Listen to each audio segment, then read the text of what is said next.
लीजिए सुनिए आचार्य चतुर्सेन शास्त्री की लिखी कहानी युगलांगुलीय, मेरी यानी समीर गोस्वामी की आवाज में। रविन्द्र ठाकुर की एक दो पंक्तियों पर यह कहानी लिखी गई है, जिसमें दो आधुनिकतम उच्च शिक्षिता भारतीय नारियों के विभिन्न दृष्टिकोणों की रेखाएं हैं। बहुत दिन बाद दोनों सखियां मिली थीं, कोई 5 साल बाद। श्रद्धा और रेखा दोनों बचपन में साथ खेली थीं, साथ ही पढ़ी थीं। साथ ही दोनों ने प्रथम श्रेणी में एमए परीक्षा पास की थी। श्रद्धा ने दर्शन और मनोविज्ञान में और रेखा ने राजनीति में। दोनों में प्रगाढ़ प्रेम था। एक जान दो कालिब थी। दोनों दोनों साथ खाती थीं। एक दिन भी मिलन न होता तो बेचैन हो जाती थी। लोग देखते थे और हंसते थे। घर के लोग हंसी में उन्हें जुड़वा बहनें कहते थे और कॉलेज में उनकी संगनियों ने उनका नाम रखा था युगलांगुलीय। श्रद्धा का विवाह हो गया, परंतु रेखा ने विवाह नहीं कराया। वो भारत सरकार से वजीफा पाकर उच्च शिक्षा प्राप्त करने यूरोप चली गई। यूरोप और अमेरिका के विश्वविद्यालयों में राजनीति और अर्थशास्त्र का अध्ययन करके उसने प्रतिष्ठा के साथ डॉक्टरेट प्राप्त किया था। उसके थीसिस की परीक्षकों ने बड़ी प्रशंसा की थी। इसके बाद उसने सारे यूरोप और बाद में सोवियत रूस में भ्रमण किया और वहां की राजनीति और अर्थशास्त्र का मनन अध्ययन किया। अब वो सब भांति कृतकृत्य हो, अपने विषय की प्रकांड पंडिता हो, सारे विश्व की आधुनिकतम सभ्यता, समाचार, राजनीति और अर्थशास्त्र का व्यावहारिक ज्ञान प्राप्त कर भारत लौटी थी, जहां भारत सरकार ने उसकी योग्यता का आदर कर उसे तत्काल ही केंद्र में एक उच्च पद प्रदान किया था। और अब वो अपनी दृष्टि से अपने ध्येय में कृतकृत्य हो 6 मास की छुट्टी ले सीधी अपनी सखी से मिलने उसके घर आई थी। माता पिता से मिलना उसने पीछे के लिए छोड़ दिया था। श्रद्धा का विवाह विश्वविद्यालय की शिक्षा समाप्त होते ही हो गया था। उसके पति विश्वविद्यालय में जीव विज्ञान के प्राध्यापक थे। वो भी अपने विषय के पारंगत पंडित थे। उनके नवीन अन्वेषणों की उन दिनों देश भर में चर्चा थी। वे मृदुल स्वभाव, मितभाषी, गंभीर प्रकृति, धर्मभीरु और एक अंश तक लजीले तरुण थे। सब मिलाकर उन्हें मिलनसार नहीं कहा जा सकता था। अवश्य ही वे बहुत कम लोगों से मिलते जुलते थे। 8 पहर अध्ययन में लगे रहते थे। पास पड़ोस के सब लोग उन्हें मजाक से मौनी बाबा कहा करते थे, क्योंकि वे किसी से बातचीत तक नहीं करते थे। परंतु पड़ोस के सभी छोटे बड़े लोगों के सुख दुख में वे तुरंत पहुंच जाते थे। वे एक आदर्श, शांत, शिष्ट पुरुष थे। एकांत प्रिय होने पर भी वे शुष्क काष्ठ न थे। उनका मुक्त हास्य उनके हृदय की स्वच्छता और विशालता को प्रकट करता था। इस बीच श्रद्धा को एक कन्या रत्न की उपलब्धि हुई थी। कन्या अभी 3 वर्ष की थी। उसका नाम था रश्मि। वो हष्ट पुष्ट, सुंदर और लुभावनी बालिका थी। ज्योतिष्मती रवि रश्मि की भांति उज्ज्वल कांति युक्त उसका दंतुल हास्य शरद चंद्र कौमुदी की भांति मोहक था, और उसकी अटपटी तुतलाती वाणी वीणा की झंकार से भी अधिक मधुर और हृदयहारिणी थी। माता उसकी मनोविज्ञान की आचार्य थी। अतः उसने उस बालिका को उसके जीवन के आरंभिक 3 वर्षों में एक बार भी रोने, आंसू बहाने का हठ करने, मचलने का अवसर नहीं दिया था। इसी अल्प वय में वो अनुशासित, नियमित और समझदार बन गई थी। जब देखिए तभी उसका शुभहास घर आंगन में बिखरा रहता। उसकी तोतली वीणा विनिंदित वाणी और अटपटी चाल की ठुमकियों से घर अनुप्राणित रहता था। रेखा इस बीच जरा भर गई थी। बचपन से ही वो हष्टपुष्ट थी। रंग उसका मोती के समान उज्ज्वल था। उस पर अब चंपे की आभा के समान पीत प्रभा छा रही थी। उसके शरीर के उभार के साथ गृहिणी का गांभीर्य उसके अंग में उग रहा था। अभी वो केवल 28 ही वर्ष की थी, पर उसमें नारित्व, पत्नित्व, मातृत्व और गृहिणित्व के तत्व मिश्रित होकर उसकी सुषमा की अपूर्व वृद्धि कर रहे थे। प्रत्येक उस व्यक्ति को जो उसके संपर्क में आए, छोटा या बड़ा, उसकी मंद मुस्कान और विनयशील के आगे नतमस्तक होना ही पड़ता था। दोनों ही ये अभिन्न सखियां अब 2 विभिन्न मनोवृत्तियों और परिस्थितियों से लदी फदी जीवन की देहरी पर खड़ी थी, जागरूक और ज्ञान गरिमा से परिपूर्ण। एक अभी तक कुंवारी थी, आत्मार्पण से अछूती। विश्व की नई सभ्यता, शिक्षा, आदर्श और जीवन ध्येय का विधिवत अध्ययन करके अपनी संपूर्ण चेतना, निष्ठा और विवेक की स्वतंत्र स्वामिनी, अपने अधिकारों के ज्ञान से संपन्न और उसकी रक्षा में समर्थ, आशा, आकांक्षा और साहस का पुंज आत्मा में संजोए हुए। और दूसरी थी पत्नीत्व, मातृत्व और गृहिणीत्व की गरिमा से संपन्न, आत्मार्पित, कर्तव्यपरायण नारी, अधिकारों का समूल विसर्जन किए हुए, त्याग, तप और प्रेम की ज्योतिर्मयी दीपशिखा। दोनों परस्पर अभिमुख थीं। रेखा ने इस थोड़े से ही समय में उसका श्रम, तत्परता, सेवा और गृहिणी रूप देख लिया था। वो प्रभावित हुई थी। उसने यूरोप और सोवियत भूमि की जागृत नारियां देखी थीं, जो केवल घरों में ही नहीं, जीवन के प्रत्येक पहलू में पुरुषों से कंधा मिलाकर चल रही थीं। परंतु यहां उसने जो कुछ देखा वो तो सर्वथा नवीन था। उसने देखा था नारी का एक अपना क्षेत्र, जहां पुरुष का कोई प्रवेश ही नहीं है, परंतु पुरुष के जीवन की सफलता केवल उस पर निर्भर है। वहां अकेली ही श्रद्धा, उसकी सखी, निर्द्वंद चली जा रही है, बाधा और शंकाओं रहित। घर के पशु और नौकरों से लेकर छोटी से छोटी चीज पर भी ममत्व बिखेरती हुई। सब कामों और भोजन से निवृत्त होकर दोनों सखियां बैठीं। बातें प्रारंभ हुई। श्रद्धा ने पूछा, सखी, तूने सारी दुनिया की खाक छान डाली, सारी दुनिया तूने देखी और समझी। ये बता मुझे, कहीं सौंदर्य के भी दर्शन हुए? हुए? दक्षिण अफ्रीका के एक निर्जन मैदान में, जहां मैं वहां का प्रसिद्ध जलप्रपात देखकर लौट रही थी। श्रद्धा हंस पड़ी। बड़ी स्वस्थ थी वो हंसी। उसने कहा, खाक पत्थर, सौंदर्य के तुझे दर्शन हुए भी तो अफ्रीका में? भला काला था या गोरा वो सौंदर्य? होंठ उसके कितने मोटे थे? गोरे काले का तो मैंने ख्याल नहीं किया श्रद्धा, बस मैं ठगी सी खड़ी देखती रह गई। उस समय मेरा मस्तिष्क विचारों से भर गया। सच? कौन थी वो? एक क्षीण कलेवरा नदी की स्वर्णधारा पर्वतों से उतरकर मैदान में आई थी। बरसात में उसका बड़ा विस्तार रहता होगा। फैलाव उसका बहुत था, पर जलधारा तो पतली स्वर्ण रेखा ही सी थी। उसके चारों तरफ सूखे रेत के टीले, खड्ड और मिट्टी के ढूह, और उनके बीच वो बहती हुई स्वर्ण प्रभा क्षीण कलेवरा सलिल धारा। जानती हो उस समय मेरे मन में क्या विचार उदय हुए? तुम ही कहो सखी।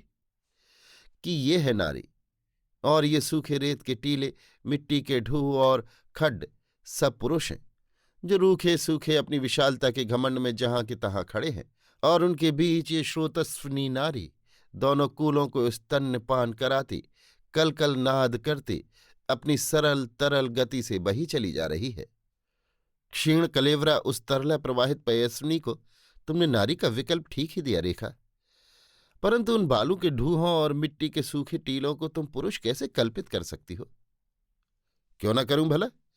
क्या पुरुष समाज उस निश्चल शुष्क बालू के ढूहों की भांति निष्फल और अकर्मण्य नहीं है?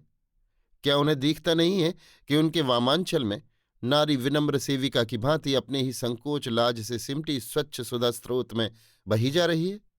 एक क्षण विश्राम की बात तो दूर, मुड़कर पीछे देखने का भी उसे अवकाश नहीं है। उसका समूचा जीवन ही एक ध्रुव लक्ष्य की ओर अनवरत रूप से अग्रसर हो रहा है, और इन अकर्मण्य बालू के ढूहों और मिट्टी के सूखे लौंदों को पैरों से कुचलते हुए जिधर जल स्रोत है, उधर ही लोग जाकर देखते हैं कि वहां सुषमा छाया और हरियाली का प्रसाद फैला हुआ है।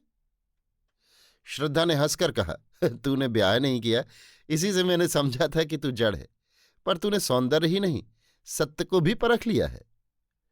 ब्याह न करने से ही मैं जड़ हो जाऊंगी? कहीं नारी जड़ होती है? ब्याह नहीं किया पर नारी तो हूं। तूने क्या हमारी पुष्करणी देखी? चाय पीकर उधर ही चली गई थी। सच मान श्रद्धा, देखकर ठगी सी रह गई। यूरोप में भला ये सुषमा कहाँ? मेरे नील कमल देखे तूने? कैसे लगे? तू बुरा मान चाहे भला मान, एक चुपके से चुरा लाई हूं। ये मेरे जूड़े में लगा है। ऐसे बड़े बड़े सुंदर नील कमल मैंने कभी देखे न थे। पारिजात भी ऐसा ही फूल होता होगा, जिसके लिए रुक्मणी ने कृष्ण को इंद्र से विग्रह करके नंदनवन से ले आने का आग्रह किया था। ऐसे फूल और ऐसी सुषमा क्या तूने उस क्षीण कलेवरा श्रोतस्विनी में भी नहीं देखी? क्या उस नदी में ऐसे फूल नहीं पैदा होते? बहते पानी में भला फूल हो सकते हैं? फूल तो बंद पानी में ही होते हैं। तो बहन, मेरे सौंदर्य का दृष्टिकोण भी देख। तो उस प्रवाहिणी नदी को नारी की उपमा देती है, तो मैं अपनी इस पुष्पिता पुष्करणी को नारी की उपमा से सुव्याख्यात करती हूं। परंतु मेरी इस नारी में और तेरी उस नारी में अंतर तो है। तेरी वो नारी पाश्चात्य नारी है, निरंतर प्रवाहित अनवरत अग्रसर होती हुई, परंतु ये नारी भारतीय है, अपने घर के आंगन में बद्ध और पुष्पिता। कह, दोनों में अधिक सुंदर कौन है? सुंदरता की बात छोड़, तू क्या ये कहना चाहती है कि भारतीय नारी को जो हमने घर के आंगन में बांध रखा है वही उसके सौंदर्य की पराकाष्ठा है?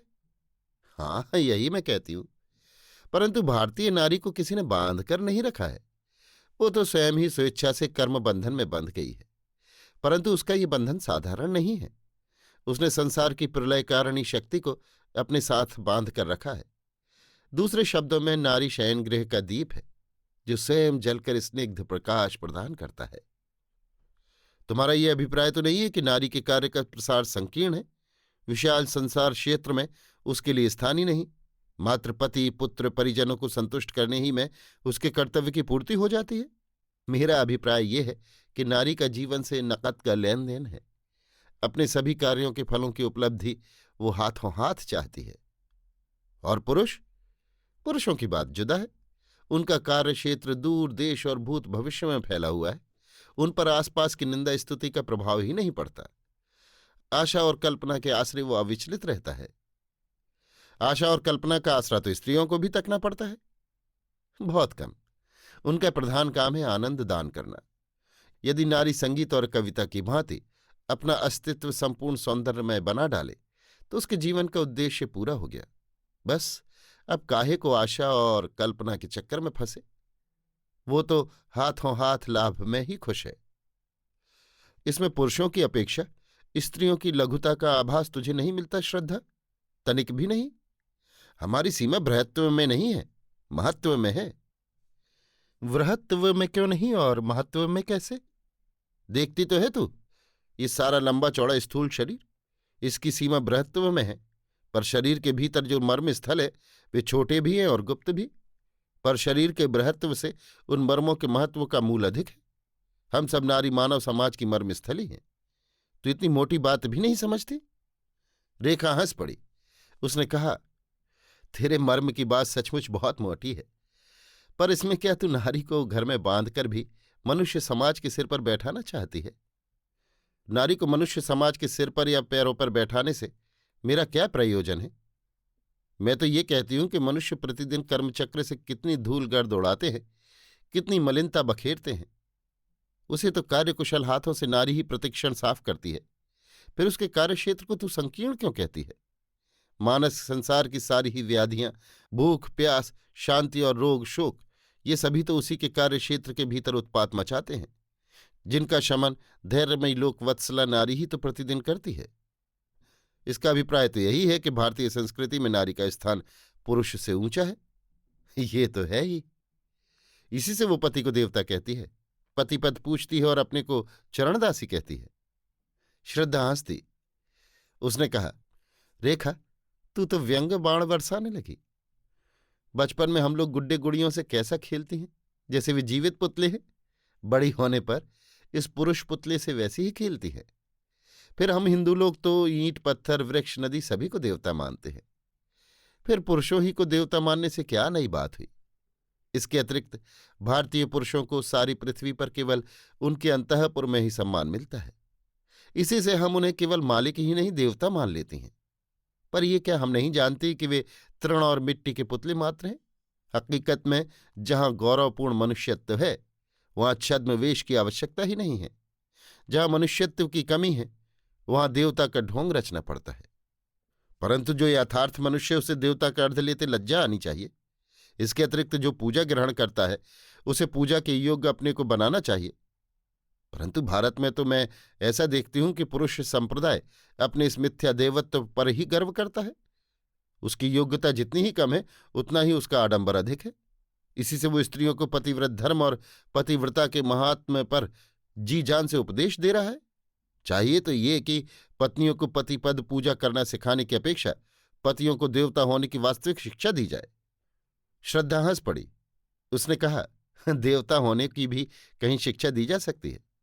वो तो असल में हमारी मनोकल्पना ही है। फिर पुरुष यदि देवता है तो हम स्त्रियां भी तो देवी हैं। चलो छुट्टी हुई। देवी जी, तुम तो केवल कविता की देवी हो। घर के देवता तो पुरुष ही हैं। देवता का सारा भोग तो वही पाते हैं। कहने को तुम सुख संपत्ति की देवी हो, पर सच पूछो तो सारी पृथ्वी पुरुषों की संपत्ति है। इसके अतिरिक्त यदि कुछ हो तो वो तुम्हारा हो सकता है। 56 भोग उनके लिए हैं और जूठन तुम्हारे लिए। प्रकृति का मुक्त आकाश विहार उनके लिए है और घर की एक खिड़की का सहारा तुम्हारे लिए। वे पैर पुजवाते हैं, तुम उनकी लात खाती हो। बस यही तो देवी देवताओं की बातें हैं, या और कुछ? और कुछ क्या, बहुत कुछ। ये सब तो केवल भाव भावनाओं की ही बातें हैं। वास्तविक जीवन की ओर देखो। हमारे देश में गारहस्थ का भार कितना गुरुतर है। उसे तो स्त्रियां ही सदा से ढोती आई हैं। आचार व्यवहार और भारतीय स्वजनों से भरे परिवार के बोझ को खींच ले जाना क्या ऐसा आसान है? दूसरे देशों में पुरुष अर्थ और राजनीति के बड़े बड़े चक्र चलाते हैं। इससे उनके जीवन क्रम नारी के जीवन क्रम से बहुत भिन्न हो गए हैं। पर भारतीय पुरुष तो एकदम घरघुस्सू है, पत्नी चालित। किसी बड़े क्षेत्र में कब से उनके जीवन का विकास रुक गया है। ये बात अब बिना अतीत का इतिहास पढ़े याद ही नहीं आती। व्यवहार में तो उन्हें आज किसी पुरुषोचित कर्तव्य का पालन करना पड़ता नहीं। बस देवता बनकर स्त्रियों की पद पूजा ग्रहण करना और वे पतिव्रत धर्म को भूल न जाए, इसकी याद दिलाते रहना, यही उनका मुख्य कार्य रह गया है। क्यों, यही ना? नहीं बहन, नहीं। हम भारतीय स्त्रियों का ये सौभाग्य ही है कि हमें अपना कर्तव्य खोजने कहीं भटकना नहीं पड़ता। वो हमें हमारे घर के भीतर आप ही आप हमारे हाथों आ जाता है। हम अपने प्यार के दान से अपना कर्तव्य पालन आरंभ करती हैं। इसी पर से हमारी संपूर्ण चेतना वृत्ति जाग उठती है। बाहर की कोई बाधा हमें रोक नहीं सकती। हम अधीनता के भीतर अपना तेज सुरक्षित रखती हैं। पुरुषों की बाह प्रधानता इसी से हमें खलती नहीं।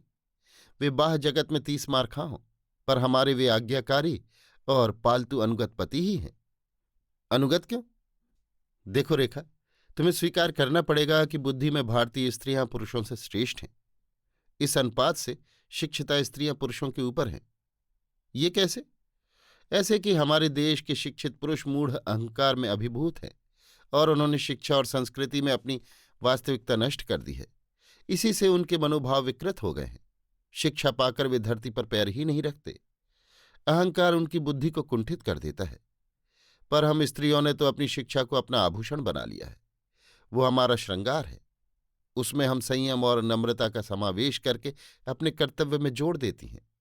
इसी से जहां पुरुष घमंड में तना हुआ सब जगह प्रभुत्व चाहता है, वहां हम प्रेम और आत्मीयता के संबंध स्थापित करती हैं। नर नारी का ये भेद क्या स्त्री चरित्र की स्वाभाविक कोमलता के कारण है? नहीं बहन, स्त्री चरित्र में जो एक प्राकृत सुबुद्धि और सद्विवेचना तथा चरित्र की उच्चता है, वही उसका कारण है। तो ये कहना चाहती है कि भारतीय समाज में स्त्री ही की प्रधानता है? नहीं तो क्या। अरे रेखा, ये पुरुष तो मूर्छा लगा हुआ रुपया है। वो हमारी ही साख पर चलता है। यहां तक रेखा खिलखिलाकर हंस पड़ी। श्रद्धा ने और भी गंभीर होकर कहा, हंसने की बात नहीं है बहन, सच्ची बात है। देख, हम लोग दिन रात काम में लगी रहती हैं। इसी से हम शिक्षा के व्यवहार दर्शन को सरलता से हृदयंगम कर लेती हैं और उसे अपने जीवन का अंग बना लेती हैं। हमारा चरित्र बल इसमें हमारी सहायता करता है। शिक्षा से चरित्र का ये मेल सोने में सुहागा है। पुरुषों में ये है ही नहीं। इसी से तुम देखती हो कि हमारे देश में शिक्षिता स्त्रियों के अनुरूप शिक्षित पुरुष मिलने ही दूभर हैं।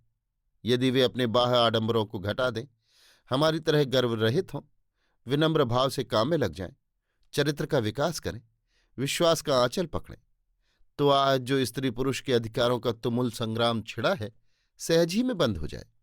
एक दूसरे को आत्मार्पण कर दें, दोनों पृथक व्यक्ति न रहकर एक इकाई हो जाएं।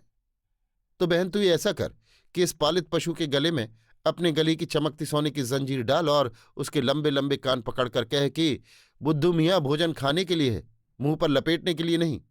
इसी प्रकार शिक्षा मन को उन्नत करने के लिए है, कोट पतलून की जेबों में भरने के लिए नहीं। मैं तो अपने हिस्से का काम कर चुकी रेखा, अब तेरी बारी है। जरा अच्छे से किसी लंबे कान वाले को पकड़कर, समझी कि नहीं? दोनों सखियां खिलखिलाकर हंस पड़ी। श्रद्धा ने घड़ी पर दृष्टि डालकर कहा, ओह, बातों ही बातों में कितना वक्त बीत गया पता ही न चला। जरा उठो, मुन्नी अब सोकर उठने ही वाली है। उसके लिए दूध गर्म कर दूं, और उनके भी आने का समय हो रहा है। चाय का डॉल करूं। अब मैं तुझे आलू के चोप खिलाऊंगी, देख कैसे लगते हैं। अच्छे लगे तो एक अच्छा सा सर्टिफिकेट देना। क्या करेगी सर्टिफिकेट? शीशे में लगाकर घर में लटकाऊंगी। लोग देखेंगे और मेरी इस विद्या की प्रमाणिकता की दाद देंगे। अच्छी बात है, सर्टिफिकेट दूंगी, पर सिर्फ खाकर ही नहीं, मुझे भी चोप बनाना सिखाना। पहले अंगीठी जलाने से शुरू करूं? आप गिलहरी रंग लाई, तो ऐसी जल्दी क्या है, सगाई तो पक्की कर। खाने और सराहना करने वाला आ जाए तब बनाना भी सीख लेना। श्रद्धा ने प्रेम भरे नेत्रों से रेखा को देखा, और रेखा श्रद्धा से लिपट गई। अभी आप सुन रहे थे आचार्य चतुर्सेन शास्त्री की लिखी कहानी युगलांगुलिये, मेरी यानी समीर गोस्वामी की आवाज में।